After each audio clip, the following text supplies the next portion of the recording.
মারছে, প্রচুর মারছে। আহারে, নাসিরুদ্দিন পাটোয়ারি, সার্জিস আলম সহ আরো অনেক এনসিপির নেতাকর্মীরা প্রচুর মার খেয়েছে। ব্যাট দিয়া থাকে না, আমরা যেমন জাল ফালাইয়া মাছ ধরি, এরকম ব্যাট দিয়া মারছে অনেক এনসিপি নেতাদের অভিযোগ। পরাণ কাঁপে নাই। অভিযোগ আসছে কার বিরুদ্ধে? ছাত্রদলের বিরুদ্ধে। হবিগঞ্জে সার্কিট হাউসের একটু আগের ঘটনা। আওয়ামী লীগের নেতাকর্মীরা দেখছি ফেসবুকে খুশিতে লিখতেছেন ঠিক আছে ঠিক আছে, আবার কেউ কমেন্টও লিখতেছেন একদম আরো মার। মানবতা কিন্তু উঠে গেছে ভাই, এগুলো ভালো না। অন্যের মাইর খাওয়ায় যে ব্যক্তি খুশি হয়, আপনারা যেদিন মারবে সেদিন অন্যরাও বলবে ঠিকই আছে। অন্তত আমরা এই মুহূর্তে এরকম কিছু চাই না। ঘটনার প্রেক্ষাপট কি? হবিগঞ্জে জুলাই পদযাত্রা নামক একটা প্রোগ্রামে এনসিপির আজকে একটা প্রোগ্রাম ছিল, সেখানে মুখ্য সমন্বয়ক নাসিরুদ্দিন পাটোয়ারি আর সার্জিস আলমের নেতৃত্বে একটা গাড়ি বহর গেছিল। তো সেই গাড়ি বহর গিয়ে ঢুকছিল সম্ভবত সার্কিট হাউসে, আর সেইখানে ছাত্রদলের পোলাপাইন আর বলবি তারেক রহমানকে নিয়ে, আর বলবি মির্জা আব্বাসকে নিয়ে, আর বলবি বিএনপিকে নিয়ে একদম দাবাই ফেলছে।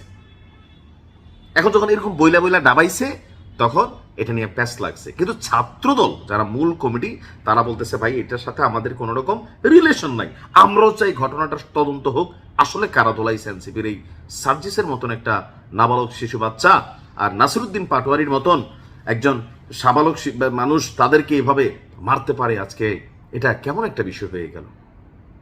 এখন কি নিয়ে ঝামেলা? ঝামেলা হচ্ছে ওই যে প্রোগ্রাম শেষে তারা গাড়ি বহন নিয়ে ঢুকছে সার্কিট হাউসে, ওইখানে এই ঘটনা ঘটছে।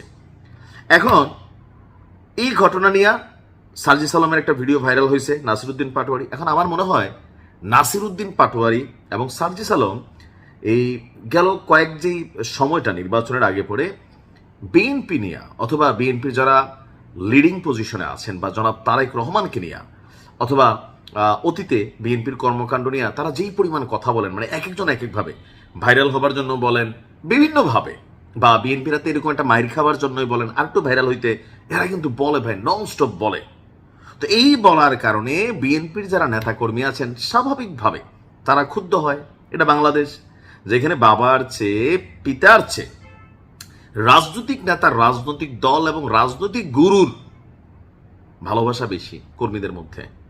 তো এখানে সম্ভবত নাসিরুদ্দিন পাটোয়ারি এবং সার্জিসের কারণে আপনার এই মাইটটা গেছেন, আর টিকতে না পারে দৌড়ে গিয়ে সার্কিট হাউসে ঢুকছে, একজন গাড়ির ভিতর ঢুকছে, ঢুকে আবার দৌড় দিছে, কি যে একটা অবস্থা। আর এই ঘটনা দেখা ছাত্রলীগ, ছাত্র বা আওয়ামী লীগ যারা আছেন বলতেছে দেখো তোমাদের পরিণতি কি হবে আওয়ামী লীগ আসলে। আওয়ামী লীগ আসলে অনেক খারাপ হবে, এটা তারাও জানে বলে। দেখুন এরকম দুইটা দল যারা সরকারের পক্ষেরই টিম, তারা যখন মারামারি করে দোষটা কারে দিবেন? দোষটা আমি এক্ষেত্রে নাসিরুদ্দিন পাটোয়ারি দিতে চাই, সার্জিসও দিতে চাই। কেন দিতে চাই?